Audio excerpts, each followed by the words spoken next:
यह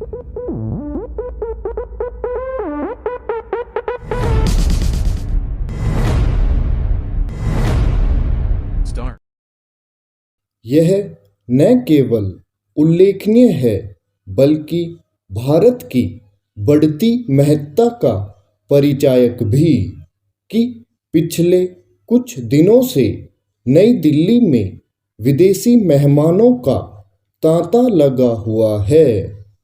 बीते 10 दिनों से शायद ही कोई दिन ऐसा बीता हो जब कोई विदेशी राजनयिक भारत न आया हो। इनमें जापान के प्रधानमंत्री से लेकर ऑस्ट्रेलिया, ग्रीस, ओमान, ब्रिटेन, चीन, मैक्सिको के विदेश मंत्री एवं जर्मनी, यूरोपीय संघ के विशेष प्रतिनिधि और अमेरिका के उपराष्ट्रीय सुरक्षा सलाहकार तक शामिल है।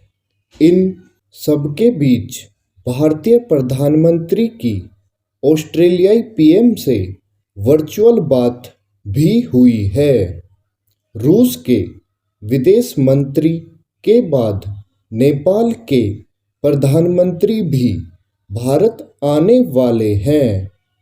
इजरायली प्रधानमंत्री को भी भारत आना था, लेकिन उनके कोरोना से ग्रस्त हो जाने के कारण उनकी यात्रा टल गई।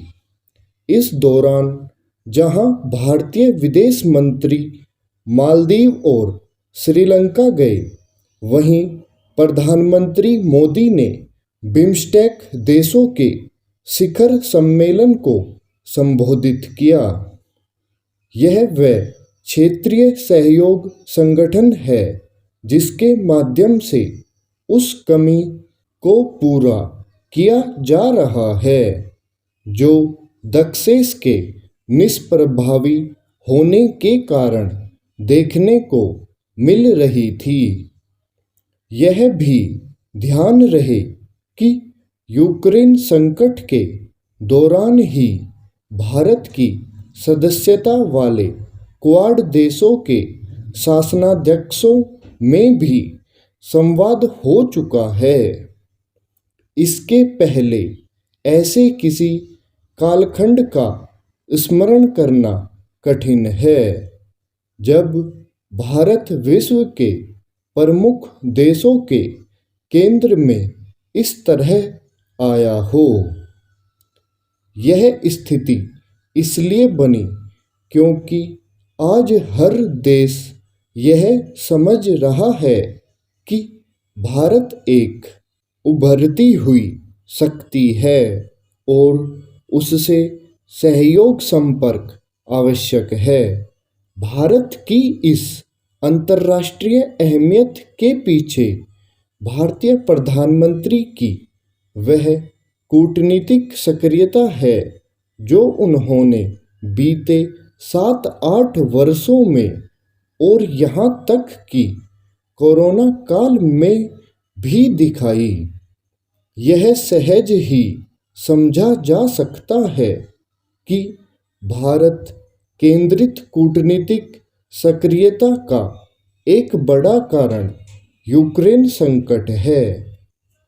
इस संकट का समाधान चाहे जिस रूप में हो, यह तय है कि विश्व व्यवस्था में बदलाव होने जा रहा है और उसमें भारत की एक बड़ी भूमिका होने वाली है। इसी कारण जहां कई पश्चिमी देश यूक्रेन मामले में भारत को अपने पाले में लाने की कोशिश कर रहे हैं, वहीं कुछ नई दिल्ली से यह जानना चाह रहे हैं कि रूस पर लगाए जो प्रतिबंधों के असर का सामना कैसे किया जाए। यूक्रेन संकट को लेकर भारत ने जिस तरह किसी भी पक्ष में खड़े होने के बजाय अपने हितों को सर्वोच्च प्राथमिकता देने की अपनी नीति को रेखांकित किया है, उस पर उसे न केवल कायम रहना चाहिए बल्कि इसके लिए भी सक्रिय होना चाहिए कि रूस और यूक्रेन के बीच कोई समझौता कैसे हो। स्टॉप।